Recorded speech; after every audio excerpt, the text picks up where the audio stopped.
அனைவருக்கும் வணக்கம் மக்களே, வணக்கம். சற்று முன் கிடைத்திருக்கக்கூடிய ஒரு மிக மிக முக்கியமான செய்தி ஒன்று பற்றினா வெளியாகியுள்ளது. சற்று முன் திமுகவின் ஆட்சி அதிரடியாக கலைப்பு, துணை இராணுவம் குவிப்பு, கதறி எழுத முதல்வர் ஸ்டாலின். இது மாதிரி செய்திகள் வெளியேறும் நிலையில் தமிழகத்தில் பார்த்தீங்கன்னா பெரும் பரபரப்பை ஏற்படுத்தியிருக்கு. ஸோ இதை பற்றி தான் இந்த வீடியோவில் நாம் முழுமையாக பார்க்க போகிறோம். ஸோ அதுக்கு முன்னாடி நம்ம சேனலுக்கு இப்போ தான் முதல் முறையாக வந்திருக்கீங்க அப்படின்னா மறக்காமல் நம்மளுடைய சேனலை சப்ஸ்கிரைப் பண்ணிக்கோங்க. ஸோ வாங்க வீடியோக்குள்ளே போகலாம். பாஜக மேலிடம் பார்த்தீங்கன்னா அதிரடியாக முதல்வர் ஸ்டாலின் அவர்களுக்கு எச்சரிக்கை கொடுத்துருக்க நிலையில் தான் பார்த்தீங்கன்னா அதிரடியாக திமுகவுடைய ஆட்சி கலைக்கிறதுக்கான அனைத்து ஏற்பாடுகளும் பாஜக ஆட்சி பாஜக மேலிடம் எடுத்துகிட்டு வருவதாக செய்திகள் வெளியேறும் நிலையில் தான் திமுக பார்த்தீங்கன்னா அதிரடியாக மேலிடமே கதி கலங்கி போய் இருந்துட்டு வருது. இந்த நிலையில் முதல்வர் ஸ்டாலின் அவர்கள் பார்த்தீங்கன்னா அதிரடியாக கதறி சொலந்து இருக்கிறதாக ஒரு செய்திகள் வெளியேறும் நிலையில் தான் தமிழகத்தில் பெரும் பரபரப்பை ஏற்படுத்தியிருக்கு இல்லையா.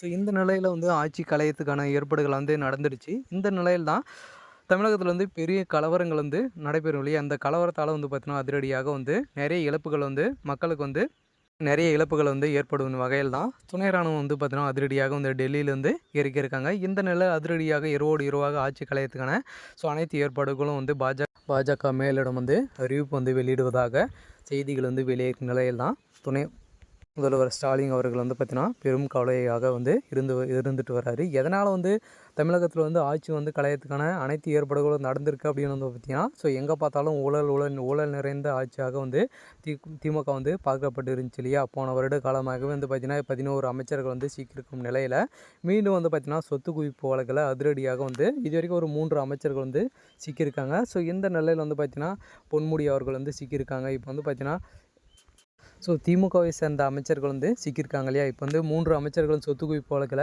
மீண்டும் அவருடைய வழக்கு ஒத்தி வச்சிருந்த நிலையில் பார்த்தீங்கன்னா மீண்டும் தள்ளுபடி செஞ்சுருந்தாங்க இல்லையா. அந்த தள்ளுபடி அனைத்துமே செல்லாது அப்படின்னு அறிவித்து இப்போ பார்த்தீங்கன்னா நீதிபதி ஆனந்த் வெங்கடேஷ் அவர்கள் உயர்நீதிமன்ற நீதிபதியாக இருக்கக்கூடியவர் தான் ஆனந்த் வெங்கடேஷ் அவர்கள் பார்த்திங்கன்னா இப்போ அவங்களுடைய வழக்கு அனைத்துமே தாமதமாக முன் எடுத்து இப்போ அதிரடியாக இவர் தொடரப்பட்ட வழக்கில் உங்களுடைய சொத்து மதிப்புகள் பார்த்திங்கன்னா மீண்டும் உயர்ந்து கொண்டே இருக்குது இல்லையா. ஸோ இந்த நிலையில் ஏற்கனவே அனிதா ராதாகிருஷ்ணன் அவர்களுடைய சொத்து மதிப்பு பார்த்திங்கன்னா நிறைய 30,000 கோடிக்கு மேலே சொத்துக்கள் முடிக்கிற இந்த நிலையில் மீண்டும் பார்த்திங்கன்னா அதிரடியாக ஒரு 2022ஆம் ஆண்டே பார்த்திங்கன்னா அனிதா ராதாகிருஷ்ணன் அவருடைய சொத்து மதிப்பு முடிக்கிற இந்த நிலையில் மீண்டும் அவருடைய சொத்து குவிப்பு வழக்கில் பார்த்திங்கன்னா அதிரடியாக அவருடைய வழக்கம் எடுத்திருக்கும் நிலையில் இரவாக அதிரடியாக பார்த்திங்கன்னா அவருடைய கைது செய்யப்பட்டு இருக்கும் நிலையில் தான் இது வரைக்கும் 3 அமைச்சர்கள் தொடர்ந்து அடுத்தடுத்த அமைச்சர்கள் சிக்கிட்டே இருக்காங்க இல்லையா.